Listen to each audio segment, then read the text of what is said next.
This is the USA Emergency Broadcast Network, your source for reliable disaster preparedness information. The views and opinions expressed on this program are not necessarily the views of this station, its management, sponsors, or other hosts. If you have any comments or suggestions about this program, please contact us at radio@usaebn.org. That's radio@usaebn.org. Welcome to the Zeta Report here on USA Emergency Broadcasting Network. We are live first Mondays of every month here on Blog Talk Radio, and you can also find us on YouTube at the Nancy Leader channel on the YouTube. All of our Zeta Reports are on there. I'd like to welcome back to the show Nancy Leader from ZetaTalk.com. Hi, Nancy. Hey, I'm excited to be back. We have an unusual hour today. We're going to try to talk about the Internet. Some weird things have been happening to it that might confuse people. What is all this about? And so I'm going to try to explain how the Internet works in simple terms using analogies to the telephone system with area codes and lines that can be cut, and and your name and the number are connected and in telephone books. And anyway, here we go. First, I want to say, in partnership with USA EBN, Zeta Talk and the Zeta Report will be discussing the challenges of living on a planet beset with change. Rising seas, increasing earthquakes and volcanic activity, weather gone wild, and the worry of what to do in a worst-case scenario. We will also inject Zeta Talk prophecy on what is coming next and advice on readiness plans and safe locations. Whenever Zeta Talk is quoted, please remember that prophecy is not fact. It is opinion. It only becomes fact when it happens. The Zetas are remarkably accurate, but have been wrong on occasion. Bear that in mind. For more information on this subject, please visit ZetaTalk.com or the Zeta Report on YouTube. Questions from the chat and issues raised in the chat will be addressed toward the end of the hour after the main feature has been presented. The public has come to rely on the Internet in so many ways, not just chatting on Facebook or searching for items to buy off the Internet at Amazon or exchanging email or text with family. The reach has extended into devices like baby monitors that allow a parent to check on a sleeping baby, or a GPS device in the car that allows an emergency rescue to locate the car. Could all this just go away? How does the Internet work? The concept is not so difficult if one relates them to the telephone system. Using this analogy, regardless of how you know the phone number of the person you are trying to call, at base it is a unique number. We have 9 country codes. So on international calls, you precede the number with the country code. The U.S. has a country code of 1. Thus, long-distance calls within the U.S. start with that 1. Then we break down into area codes, then into a unique number within the area code. The Internet also works at base by unique numbers, which are called the IP, the Internet Protocol, or TCP/IP, which stands for Transmission Control Protocol. This is a long-winded way of saying that everyone, even little you with your PC at home, must have a unique number. There are a limited number of these IP numbers, so the industry has taken to assigning virtual IP numbers within a confined area, such as a business. In other words, inside a business, you have a LAN, local area network, that serves all the offices, etc., and they can have different IP addresses that are not unique in the world, but are unique in the building. The Internet is fail-safe up until the present because it breaks info into packets, little packages of data that are encoded, part 1, part 2, etc. These packets are sent one by one toward the destination, and if blocked, another route is sent. The sender and the destination have a conversation ongoing. Question: I'm sending you part 1. Did you get it? Answer: no. Question: I'm sending it again. Did you get it? Answer, yes. Question, I'm sending you part 2. Did you get it? It goes like that. And if it's blocked and it can't go by the route, it doesn't just keep trying and trying the same old broken route. It goes a different route. Well, all right, I'll go through Canada if I can't go through Mexico, like that. This is what makes the internet so difficult to stop. It's a huge network, like a monstrous spider web, and all these servers know about each other, and they utilize different routes. But the public does not try to connect to a number. They reach out for CNN or Amazon, just as the telephone system works at base by unique numbers. But you have the telephone book listed by name. The internet also has a cross-reference by name. This is called the domain name. In other words, CNN, Amazon, Zeta Talk, those are domain names. The list of domain names is found worldwide on a network of domain name servers, computers that relate the common name to the unique number. These domain name servers are found on land and in the air, on satellites, and they talk to each other all the time. If one does not contain the IP for CNN, it links to another that does, and voila, you are connected to CNN. On October 21st, 2016, a major domain name server was attacked with a crippling flood of transaction requests, known as a denial of service, DDoS attack. Unable to get the unique numeric address for domain names such as Facebook, CNN, or Yelp, the public found themselves unable to reach their favorite sites. This is one way you could lose your internet, folks, by being unable to connect common names to the unique number. Now that day, it was a crippler. It hit the east coast of the United States, then it bopped over to Europe, then it bopped over to California.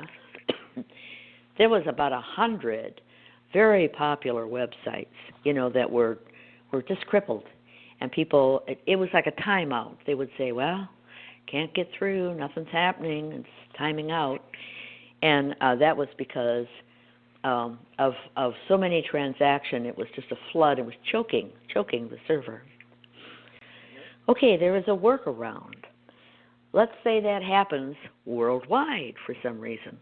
Let's say all the satellites in the sky, are knocked out so they can't connect the domain name to a numeric address, and a lot of servers on land are faltering too. How do you get to a site? There's a way. A workaround is if one already knows the unique number, one can just type that in. Where you type in CNN.com in your URL line? Well, you type in the number instead. Voila, you go directly to it. Cumbersome, but these dedicated IP addresses are in very short supply. But at least half of our Zeta Talk mirror sites have a dedicated or static IP. We worked to get them.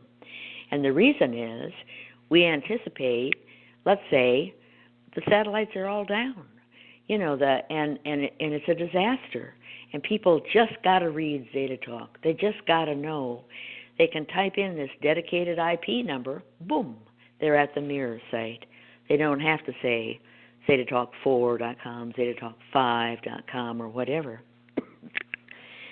The DDoS attack on October 21st first affected the east coast of the U.S., then spread to Europe, then to the west coast of the U.S. It soon became apparent that the U.S. was the target of the attack. This is yet another way the Internet can be denied to you, by having the existing domain name servers attacked in this way. It was assumed on the face of it that this attack was retaliation for the WikiLeaks leader Julian Assange being cut off from the Internet days earlier. But the hand behind the Assange cutoff was known to be John Kerry, the current U.S. Secretary of State, who actually talked to Ecuador and got them to do that. But WikiLeaks denied being involved in the DDoS attacks. Who was the perpetrator? Excuse me. No one knows. The attack was conducted via millions of internet-connected devices, such as coffee makers and cell phones and baby monitors. Devices attached to the internet but without the normal security that home computers routinely employ. Do they use Norton or Bitdefender or other virus protection? Does your coffee maker use Norton? How does this happen? Via a virus called Mirai, M-I-R-A-I, Mirai. And in the opinion of the Zetas, this was likely not the only virus waiting to be used in this manner. Now, how does it happen that all these Internet of Things, as they call the baby monitor and the coffee maker and whatever, your cell phone, taking photos and videos and all that, they all talk to the Internet. People do not change the original password received with the device. They say, okay, here's the password, be sure to change it. Nobody does that. They're lazy. So if anybody knows what that original password is on all those coffee makers, they just say, whoom, and all of those coffee makers say, okay, I'm going to flood the Internet. Pow, pow, pow, pow. In the opinion of the Zetas, the Hillary campaign used election fraud to win the primary over Sanders. The Zetas point out that Sanders won the caucuses, which were counting. They were openly counted, but lost where the votes were collected in back rooms, in the counting rooms, electronic. In the opinion of the Zetas, this was planned for November 8th also.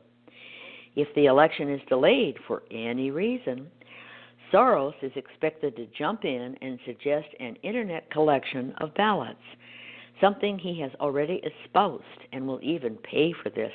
He's written, there's articles out, he's all for it, Internet voting. Well, can you imagine the chaos? Enter your Social Security number and whoom, and it goes up in a cloud somewhere, and you can trust us. Oh, sure. In the opinion of the Zetas, the DDoS attack was to show that such a maneuver as Internet voting could not be conducted safely. So that was the reason for the DDoS attack, in the opinion of the Zetas.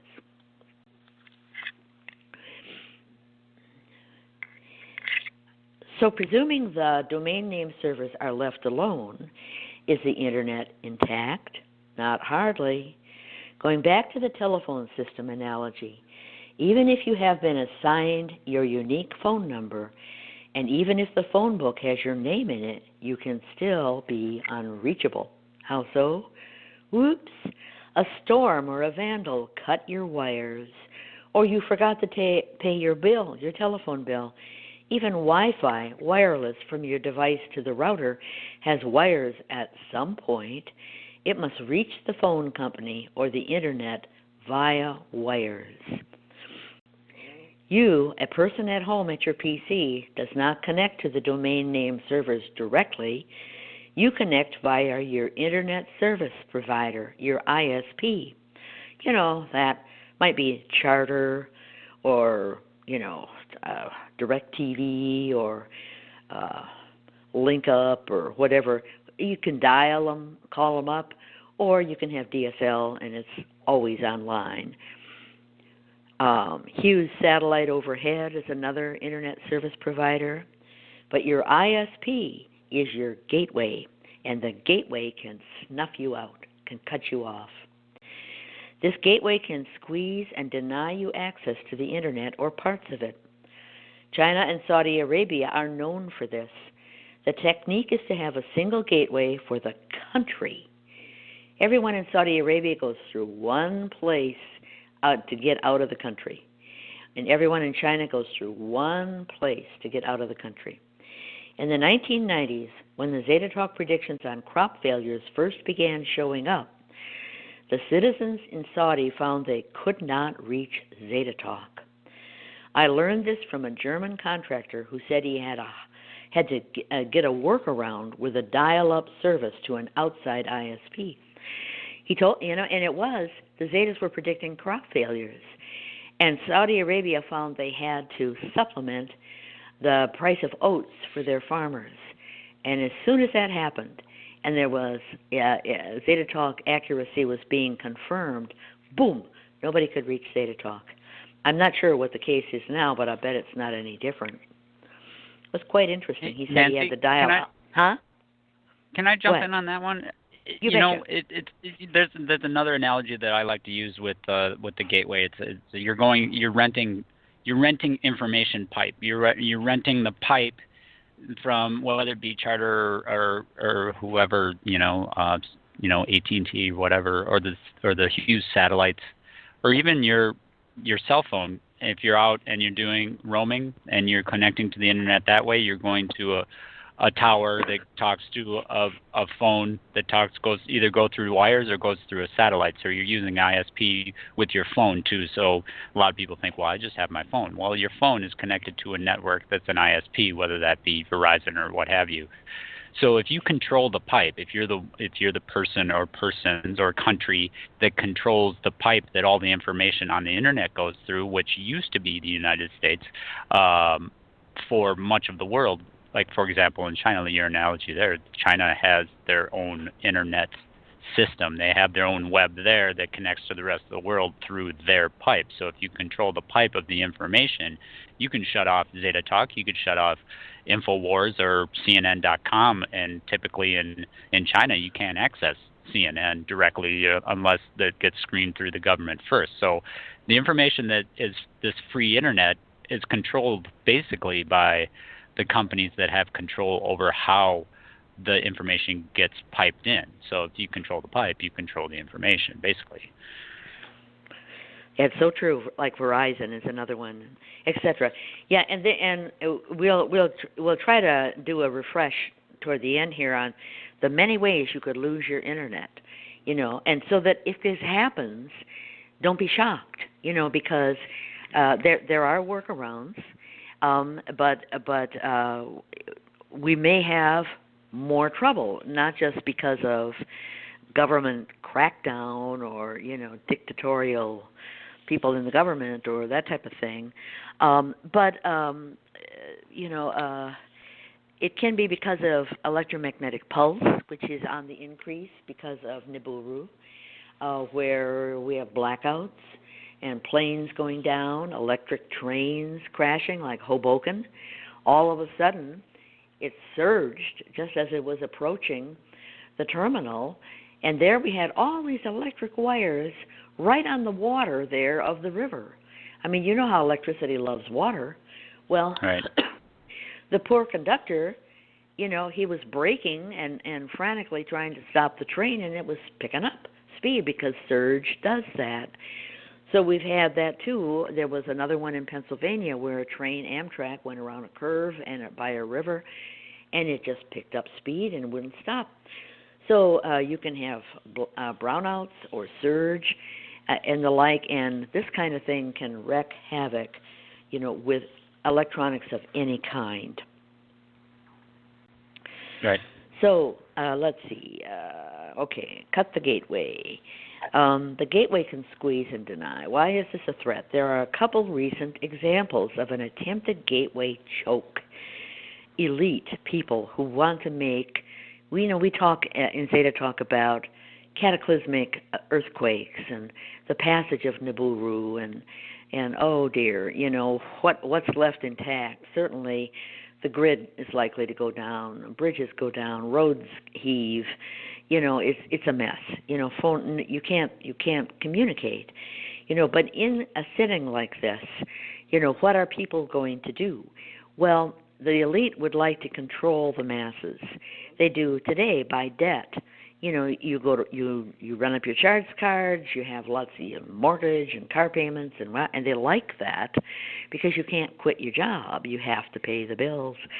So if they've got you by the debt, or whatever, or however, they want to control the masses. So that means control of information too. So a couple of years ago, I got questions about the outer net.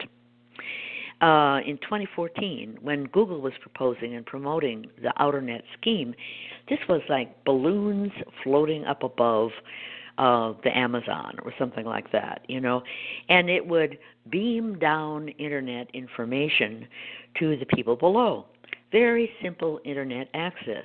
Well, it wasn't two-way. There was no email, nothing up, no chats, nothing up, just distributed propaganda, okay? Now, enter Facebook. Zuckerberg's Facebook plans for, in partnership with Israel, with Africa. There was a big explosion. Was that a couple of months ago? And Zuckerberg had a satellite that was going up, and it was an Israeli satellite, and it blew up on launch, and they had little UFOs that you could see. Beep, beep, boop, boop, boop. There was no question it was taken down by UFOs. They were in shock.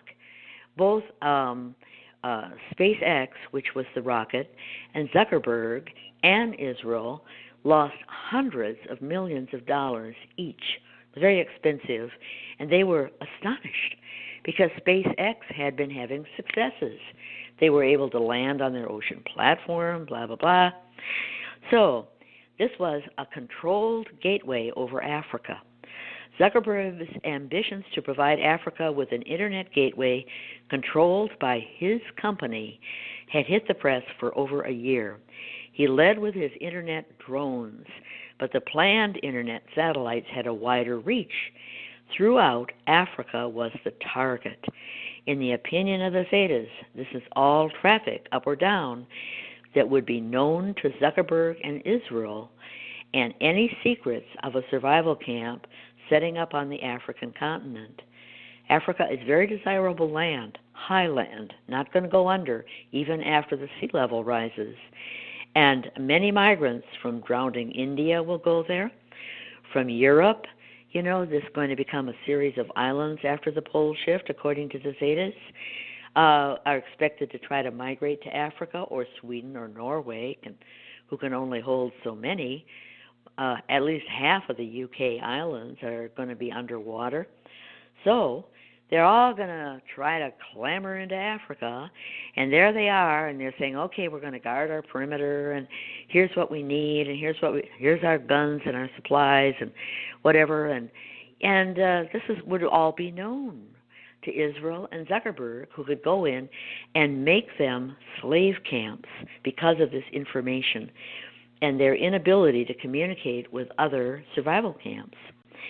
So the Zuckerberg Israeli control of the internet over Africa was struck a death blow just months ago when the launching of the satellites exploded before it could even get off the ground.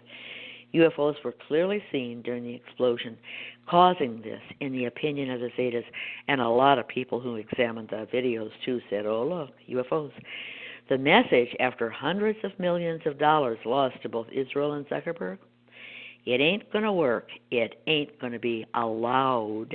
In other words, benign Council of Worlds is saying, this is the Earth's transformation time. The good guys are going to take over the Earth. The meek shall inherit the Earth. And you can't do this stuff any longer. So the rules are changing. So are you vulnerable and without resources? There are solutions at hand in a drop-dead situation, naked and afraid type situations. An individual in the public can convert a PC to a network device or build a PC from scrap parts. None of this is rocket science, really. There's always a nerd in town who does that anyway just for fun. Likes to tinker, take apart a PC, and with the parts rebuild it, that type of thing. And then you have things like Unix operating systems available for free, or Intel network software, even old stuff. It doesn't have to be the most modern. Been around for decades. So you could use an old software copy for free. Somebody's got it, stuffed away. With a dish satellite over your phone lines, if they still connect, reach for the domain name and get connected. In other words, don't feel that you're Employ the village nerd. That's what I'm suggesting. Okay. Per the Zetas, using such a route when all else seems lost can work via short wave. In other words, if you can't get the radio in, and you have enough electricity to send something up, you can do Morse code, you can do short wave, you can send internet packets via short wave. They can go tower to tower. That's how shortwave works. I understand moon bounce is also viable. You point at the moon, bounce it off the moon, and it goes down to other shortwave users who collect it. I remember years ago, we had an old Telefunken radio in German, and this was like 50 years ago, and it had shortwave, and we tinkered around, and we were pulling in Africa. I was so impressed. I'm South Africa, and this was into Wisconsin. And I'm not sure how it got there, but it was beep, boop, bump, beep, bump, and in it came. Ham radio using shortwave is the emergency frequency. It's the fallback. My village here uses it. They have a tower. If all else goes down, the electricity is down, nothing works. You can't get regular radio stations in, blah, blah, blah. Oh, ham radio talks. That's how they communicate to each other. It's around the world. Emergency services use shortwave ham radio. Maybe you won't get to watch streaming movies, but sending internet packets to communicate via chats or email, it is possible. Just don't try to send photos and, oh, look, I did my hair today. What do you think? Nah. It's kind of like, we are alive and well and healthy, eating bugs, love you all. And, this kind of thing, just simple messages, a packet. Okay, that's the end of my chat, and it's talking about all the things that can go wrong and what you should do. Get used to shortwave ham radio.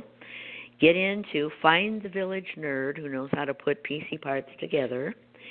And the ham radio operators, get prepared. And if things happen where you can't reach your favorite sites because you type in the domain name and all you get is timeouts, you'll know why.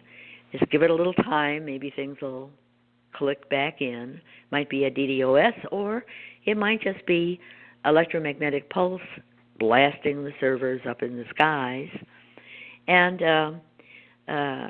don't panic, but the fall safe is ham radio and shortwave and the village nerd who knows how to put together PCs. That's it. Right. Great. That major attack, the internet outage, has come before, but this last one was on the 19th of October, right? I think it was 21st. I think. 21st. 21st. Yeah, that's right. Yeah, it is. And yeah. So looking forward, it could possibly happen again. I mean, these internet hacks and attacks happen all the time. A good place to look on the internet is not Norton. What's it called? VikingIP.com is the website, but it's Viking Internet. They do a lot of web protocol and security for cyber attacks, but they do have a streaming global map, and it shows the different attacks happening in live time and where they're coming from and where they're directed to. And on this world map, it looks like sort of missiles going into the air. Well, these are packets of information where they get sent to a server and flood the server. And once you flood the server can't respond to other queries such as you looking up what's the weather going to be today in Madison, Wisconsin, or you looking up, a baby picture from your grandkids or something like that. Because that server is clogged up from all of the queries and transaction requests, a denial of service from directed attack from other people. And when you're on this site, it's amazing the amount of actual attacks that are going on at any given time. And you show these outage maps with all these orange areas completely out of internet. Well, they're not all being attacked. Your computer's not being attacked. The place the server that your computer is going to look at is being attacked. So when you step away from it a little bit, it's like, well, isn't the internet just two computers hooked together via some sort of a communication, wire, satellite, what have you? I mean, if you want to be prepared in a grid down or an internet down situation, you're going to have to think about, these other options, shortwave radio, ham radio. A lot of ham radio now, and it doesn't take a lot of power to run these devices. It's a lot of handhelds and don't get a lot of range with that. But you skip from tower to tower. It's tower skip. You've also got the moon skip, and if you've got certain weather patterns, you can skip off of clouds. And because the Earth is round, right? We still have that going on. So when you're broadcasting with your short wave, you have to get longer distances, you have to either skip off of something or use a tower that then proceeds it to another tower. But at the end of the day, if you want to get messages out, you can do it digital. I mean, a lot of ham radio is digital now, so if you can do digital, then you can transfer bits and bytes. Like you said, Nancy, you're not going to be transferring video of graduation or anything like that, or home movies, or big files like that, but like little packets. And that's what the internet does anyway. When you're watching, for instance, YouTube, if you're not directly tied in with some streaming, that's going through a DSL. And if you're watching the YouTube, time bar, it skips ahead. It gets a little packet, and then it skips ahead, and then it skips ahead, and then it skips ahead on the download. But while you're watching it, it looks like one stream. It's not one stream. That would clog up the pipe. So they send little packets. And I know, Nancy, you have a lot of experience with other folks trying to attack your websites with these types of attacks. And really all it is just attacking the website and attacking the server and asking it for information. And if you do that with enough times, it just says, I give up. I can't give anybody any information because the pipe is clogged. And you've had to deal with that with many of your mirror sites. I'm not sure if I'm knocking on wood over here for you. I hope it doesn't happen anytime soon. But you've dealt with that that's one right? of the reasons that we have 15 mirror sites, is because that discourages that. They would have to muster an awful lot of activity to hit them all, and knowing that we push it in people's face, like print this page off all the mirror sites, and we've been doing this for years. So we haven't really had any kind of timeout problems, although in the past, maybe way back 20 years ago, so our solution was to get too much information out there that it was not going to hurt us if they try to take one down. And so they don't, but yeah, I think that's not that uncommon right now. They say that Twitter is having trouble, because we're the day before the elections, and right. I don't know who's doing what, but I'm not going to name the villains, but I'm sure it's not Trump. Right. It's not Trump. I won't name who it is. A quick disclaimer for USA Emergency Broadcasting Network. We try very, very hard not to discuss political actions or politics on this network. But the election is tomorrow, November 8th. We're airing this episode on November 7th. So I just want to put a timestamp on there in case anybody wants to find my face. Yeah. In case it gets taken down. You can find a lot more information about what we're talking about too on zetatalk.com. I think it's 2 weeks ago, the chat where the DDoS attack is spelled out how it works, and there's a lot of great images that we will also share on the YouTube Zeta report when that comes out too, that shows kind of the mapping of how the internet works and how it is more like a web than you think. It's more like a spider web than it is a direct point to point thing. Information doesn't flow point to point. It goes through so many other things that when you attack the routers, ISPs, IPs, and also the DNS. And Yeah. the recent changes to the legislation and the regulation of the internet too was interesting, because I think it was about a month or maybe only 3 weeks before this major attack that the internet officially changed hands in the United States. That it's going to be outsourced to another DNS server. Is that correct? Yeah. Dyn-System? Yeah. It was an international consortium that was going to be in charge, and it included engineers and excuse me, and the internet when it first started, however many years ago. Just a minute.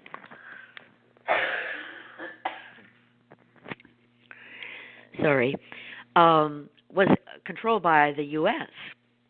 I'm going to have to hack. Can you talk for just a minute? Oh, sure. Yeah, absolutely. I think what Nancy is referring to is throughout the history of the internet in the United States, a lot of the traffic that comes in and out of what we call the internet, or WW whatever in this country, is going through, was going through, a lot of the pipe was going through Northern California. The Silicon Valley had what pretty much closed the market on internet traffic for the United States. And when the internet was sort of quote unquote born here, well, it's just two guys that decided to geek up their computers and share some Star Trek information, I'm sure, over a phone line. But that's kind of how the internet started. Once it gets to a point where there's that much traffic, you have to route the traffic through different areas, and that involves wires. And I remember, Nancy, in like 2006, I think it was, where there was a big thing about the Bush administration tapping the big major pipe in Northern California to, hunt for terrorists or whatever. But they exposed everybody's information. They split the pipe. The big wad of wires that carries all the internet traffic was split into two in this little office in San Francisco, and I think it was AT&T. And they split it. Half of it went to the government, and the other half went on the pipe. They just went into the line and said, "We're taking all the information," and the others, that's will go on its way. But they could, and so it can be done. But when you're thinking of I just want to make sure that people understand that the internet may be free, but it is regulated and piped through. It's like saying water is free. Well, water that comes out of your pipe at the fountain at the park is free, sure, but it goes through pipes to get there, and those pipes have pumps and the regulators and valves and that sort of thing. So when you go to that with bits and bytes of information, yes, when the internet was taken over, what we were talking about, though. Yeah, when it was released by the U.S. government to be into the hands of this consortium, which had been discussed for years and years, at least a decade. I can remember way back when talked about it. Why should the U.S. control, the assignment of domain names and that type of thing, so that really happens is that they chop up a bunch of IP, Internet Protocol numbers, and hand them out to, like, okay, GoDaddy, here's yours, and that kind of thing. And then GoDaddy can assign and says, okay, do you want to have your own personal domain name? You can say Andre, Andre is hot, and that can be your domain name, and we'll give it to you, and set up a website, and they can do that because they have IP numbers that they can assign. So, but these are increasingly in a limited supply, and the way that you can be denied the internet in some regards is because that would be choked off. That would have to mean that as somebody else who had a IP doesn't want to use it anymore, it could be grabbed up and reused. The same thing with domain names. It is conceivable that someone could say, oh, no, I'm sorry, Andre is hot, we're not going to give you that. You can't use that. Oh. And so therefore, so few domain names would be available, you have to wait until one comes up and it's no longer used and snag it and buy it. And that kind of activity goes on already, where something that is a popular domain name comes up for sale and it's grabbed, and the seller can name the price if it's popular enough, hundreds of thousands of dollars even. So that could conceivably happen. It could be a way of restricting use of the Internet, but that's not likely to happen, and it hasn't happened in the past.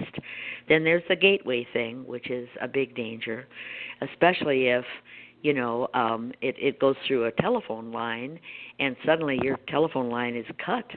Whoops, now what? You'll have to go back to the old dial-up and try to reach a Hughes satellite or something.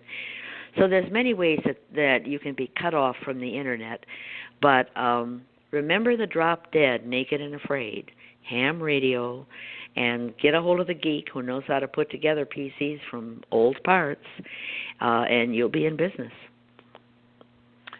Yeah, and a lot of this stuff is really not that expensive. I think if you look online for basic ham radio setup, you're talking hundreds of dollars if you want something quality, and then the antenna, you want to, put your antenna as high up off of the earth as possible to make sure you get better range. But those things you can do. I have a great book out there, Nancy, that I've found a lot of good advice from for shortwave and ham. It's called Ham Radio for Dummies.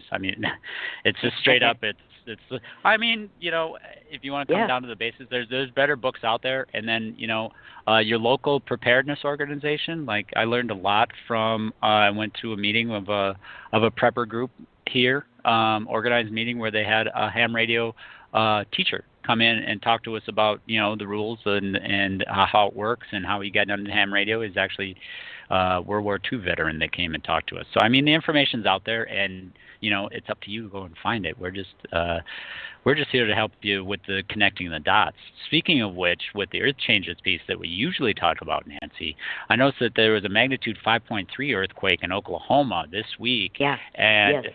the USGS, of course, immediately downgraded to a 5.0 Knocked it down because to a 5. Yes.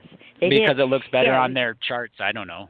Yeah. Oh, there's been, according to the Zetas, in the opinion of the Zetas, earthquakes are being dumbed down by better than 2 magnitude levels, 2+ magnitude levels. So it was a 5.3, then it was a 7, 7.5 or something like that.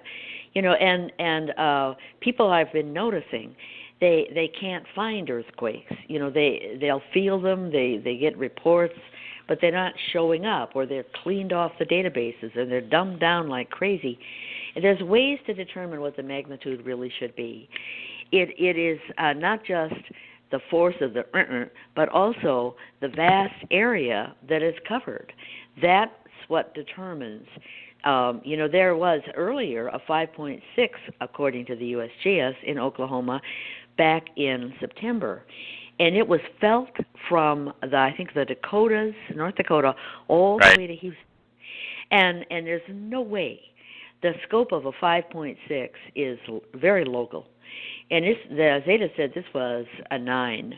And it was very deep, which is why it didn't level buildings. But it was a very deep renting of the rock. But it's the scope that factors in. So you're getting fed a milquetoast version of the earthquakes. We were going to talk, Andre and I, about 3 different situations of where you can see that the earth changes are proceeding. What the Zetas talk about, the 7 of 10, and they predicted it ahead of the beginning in 2010, basically, and said, here's how the plates are going to move. South America is going to lob over to the left, and Africa is going to lob over to the right, and the New Madrid is going to rip, and this kind of thing. And they said it'll click along at a pretty good clip, and then it slowed down to a crawl, because the Zetas are not in charge of all of this. The Council of Worlds is, and they decided that people needed to be aware of the pending passage before there was a lot of destruction and death. It's not fair. Not fair to, kill a bunch of people and never give them a chance to have that final exam spiritually where they say, that's it, we're going to the country and we're going to put up tents and we're going to feed the orphans and whatever the good stuff is that's going to get you into the annals of heaven.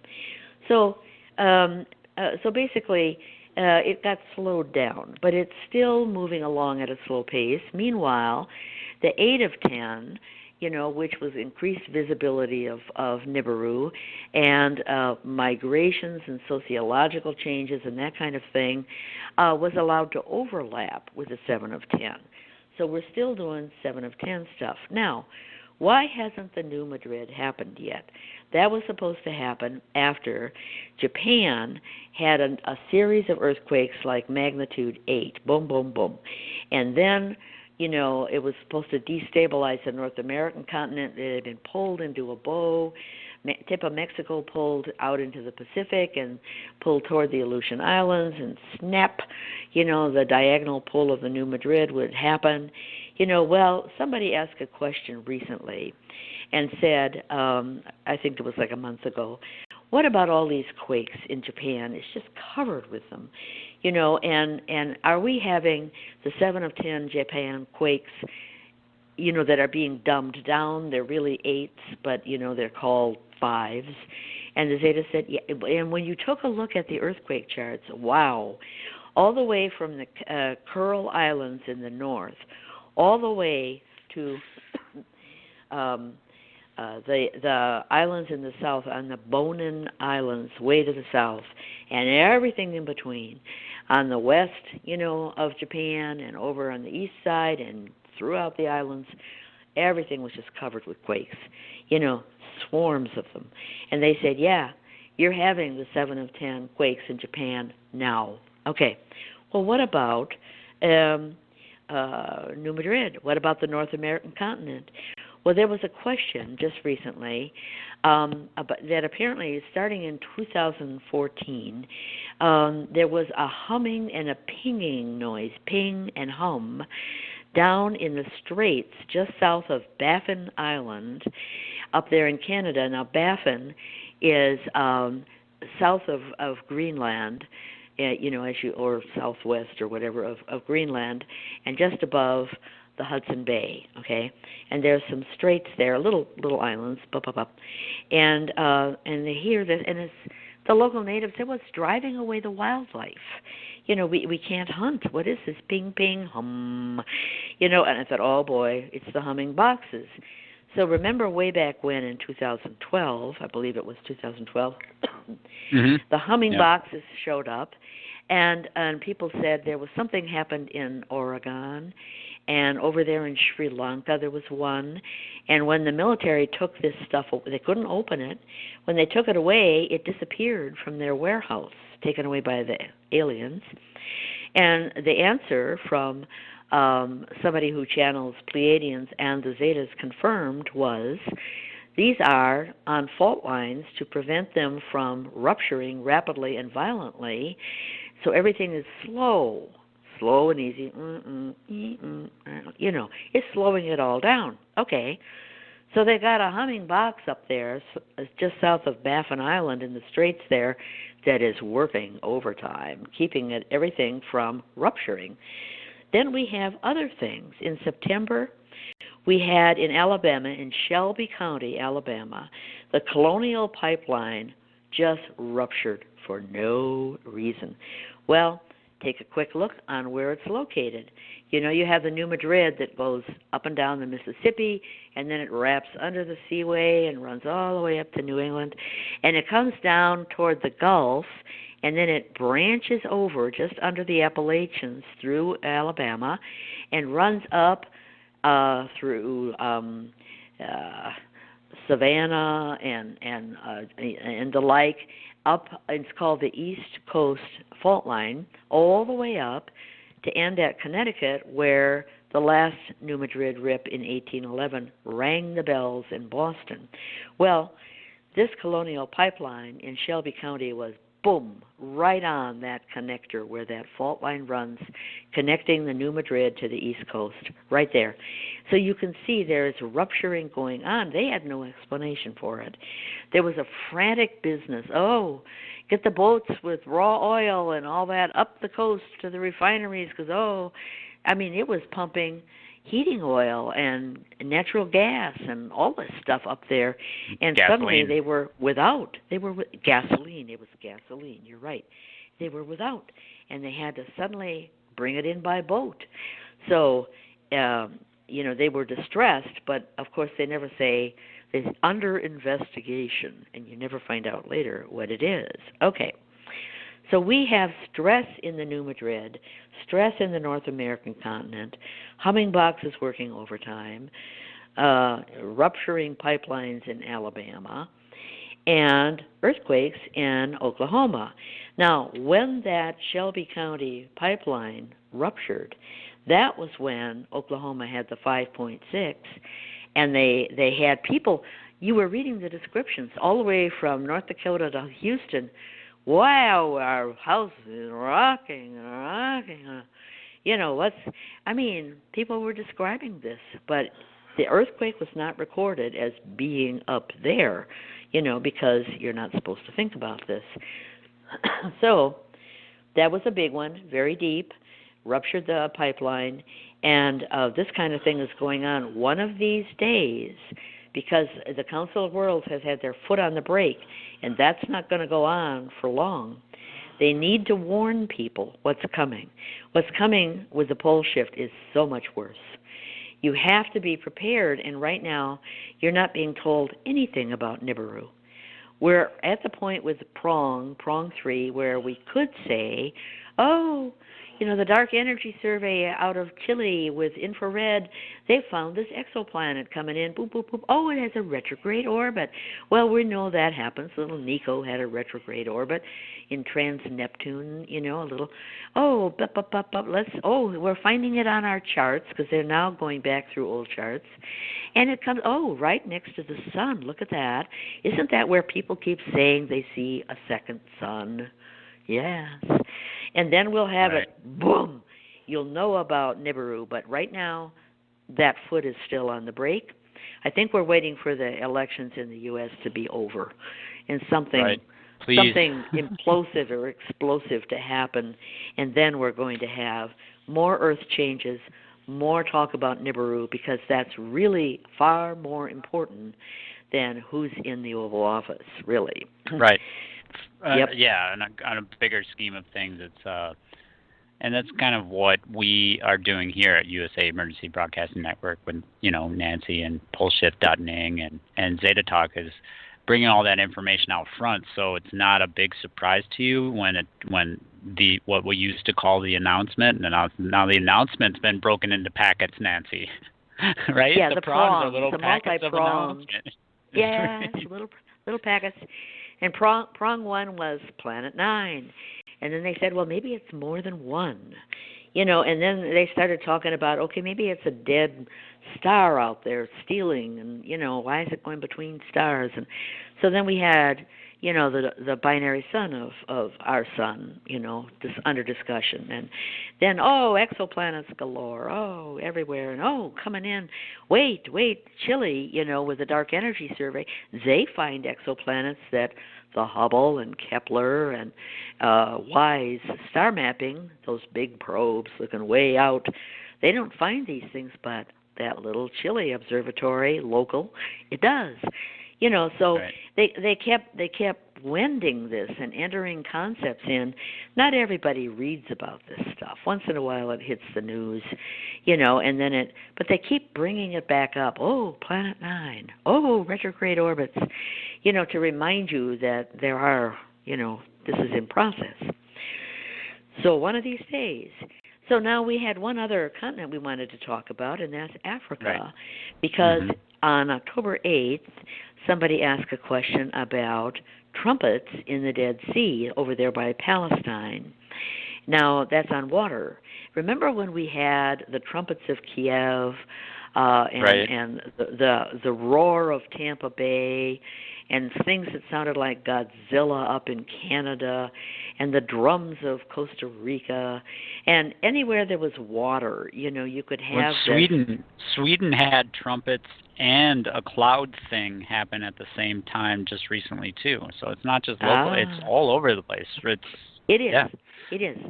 Yeah. The lakes vibrate, and because of rock stress, or maybe inching, little quiet earthquakes that are happening, inching, and it's wonderful sounds, even multi-tonal. They had one out in western Montana one time that was like the chords. It was like a group of people singing in chorus and harmonizing. It was just beautiful because they had various different water levels, So you know how you can fill water in glasses and you can run your finger around the edge of the glass and it goes, right. Well, that's the kind of thing that's happening. When the water vibrates like that, it's a beautiful tone. Okay, so trumpets in Palestine. What does this mean? And it happened to be some Jewish holiday, and of course everybody was freaking out. Does this mean the dead are going to rise from the grave? I don't know what the Jewish holiday was, but no, it's part of the progression of the end times that involves the 7 trumpets, and that was probably a sign, probably a written down sign of pole shift, right? Yeah, I mean, very good. Very good. Very good. And where was this coming from? Well, the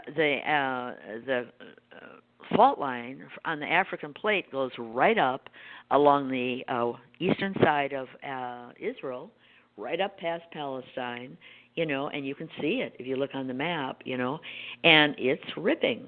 And so is the Dead Sea, ripping. And poor Italy is really getting wonked. It's just covered with quakes lately. The big ones, too. Now, when you consider, if they say it's a 6 something, well, and it just levels the city, it's really a 9 something, and it's just being pounded to pieces. And I don't know where this is going to end for Italy. But the Mediterranean, African role is such that the Zetas have said, in the opinion of the Zetas, that the Gibraltar Straits are going to separate by an additional 125 miles. Sinai is going to be 50 miles further separated from Egypt, somewhere in there. There's going to be a rip there. And, of course, that's where the Dead Sea is ripping. So it's in process. It's happening. And I used to go and try to look at the satellite images, the MODIS images, to see if Sinai and Gibraltar are wider. But they are onto me. Yeah, they've changed the maps. Yeah, I used it so much when the Sunda plate was sinking, saying, look, you can see the flood water, see that salt water there. And then the local reports, the people are saying, oh, the salt water is rolling in, and we have to get out. And that's inundation, sinking land, the Zeta's right again. And so all of a sudden, we were getting these images that showed no flooding. No flooding in Indonesia or the tip of Vietnam and all this and what. And it turns out they are using old images for land and new images for the cloud patterns that pass over in those areas where they want to snafu Nancy. Ha, we gotcha. Can't use our MODIS images. So I stopped trying to see. I'm waiting for the reports from the fishermen saying, oh, my gosh, we were trying to boat across Gibraltar and we thought we had enough gas, but now it's 200 miles or something. I don't know. Right. Anyway, they take it away. If you're going to be able to determine and say something's really going on, look at this, then suddenly you're blinded. The establishment is terrified of panic in the people. They really are. Well, it's not profitable for people to, start taking care of themselves and, gather into communities on, what we call safe locations. It's and not use profitable. The barter system and share with each other. And everybody here, I know how to collect seeds. I know how to garden. Wait a minute, I know how to milk goats. I used to do that on my grandmother's farm. This and that. And I grow bugs and manure. Oh, let me handle that. I know how to do that. I read about it. It was a school project, and everybody's involved. They share food. Mending old clothes and learning how to knit, and some old grandma teaches them how to knit with knitting needles, and all the girls are having fun sitting around tee-hee telling jokes. Now, nobody needs a banker. Nobody needs a Visa card. Nobody is paying their debts either. They're not even at home. They can't be found. You know, Right. the elite can't control these people, which is why Zuckerberg was frantic, to get his satellite up there or his drones, picking up information because he wanted to know where they were, what they were up to, that type of thing. And that's not going to be allowed. You're going to have a lot more protection in the future. And the rich guys, they're going to be in their bunkers. They're going to be at each other's throats. Can you imagine everybody barking orders and nobody taking orders? And then they run out of food. They run out of food. And they emerge and they say, okay, wait, I've got some gold and silver here. Can you sell me some food? And they say, well, we don't want your gold and silver. And now what? Now what?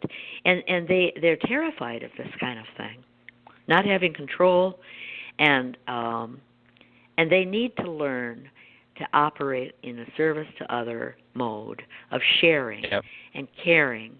And for some, they'll make the leap, and others won't. They'll just, scream and yell at each other until they shoot each other, or their militia will say, why should I take orders from you? You can't call the cops. You can't call the court system. I'm the boss now.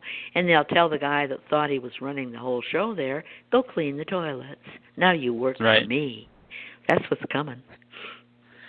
Yeah, well, I tell you, it's better to be ahead of it, and that's why we really appreciate this this time that we have every month. We do a Zeta Report the first Mondays of every month, and this one just happens to be before this big election. But what we're talking about is more encompassing of, internet communication can be done. You've got that person in your survival community that's going to be good with electronics. And I know you use the term nerd, Nancy, but I think they prefer to be called geeks. I think they like geeks better, but I don't know. Whatever.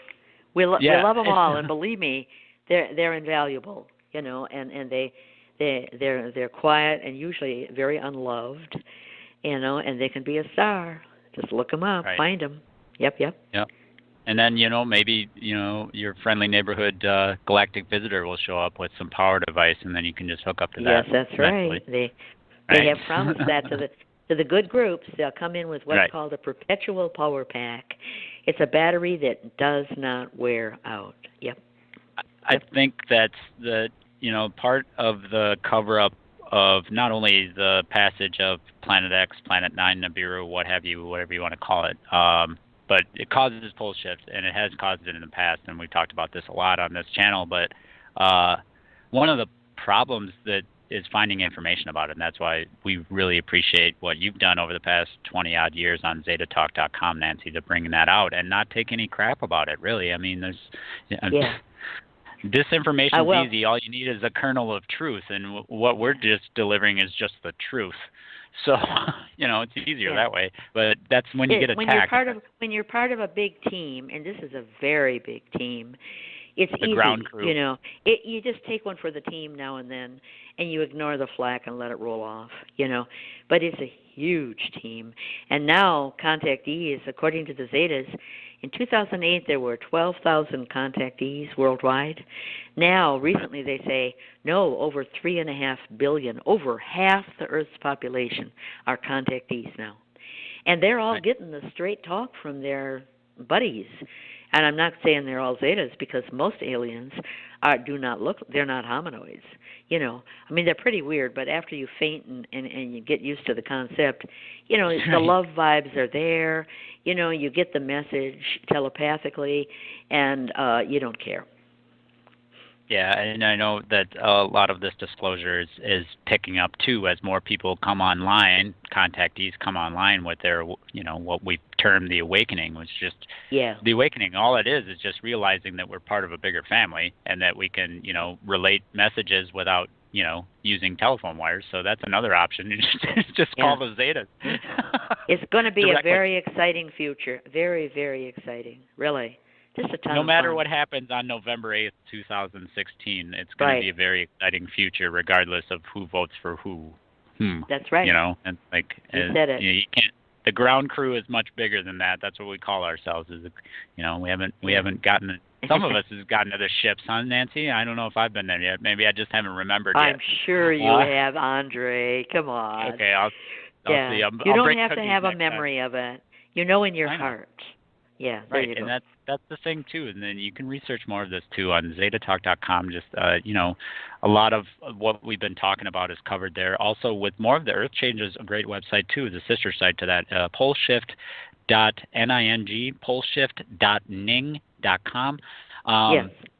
Great capture by Alberto, who does the Mylar sky captures of the Nibiru system. Yes. Great striped planet capture, and I'm not sure if that's a moon swirl or not, but it's fantastic to look at it.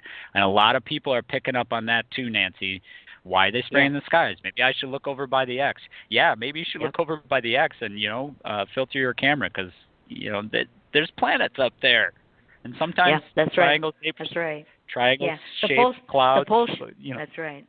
The pole shifting is got people that are posting about earthquakes, crevices ripping open, broken water mains, electromagnetic pulse things going wrong, and how to garden and how to do all this stuff.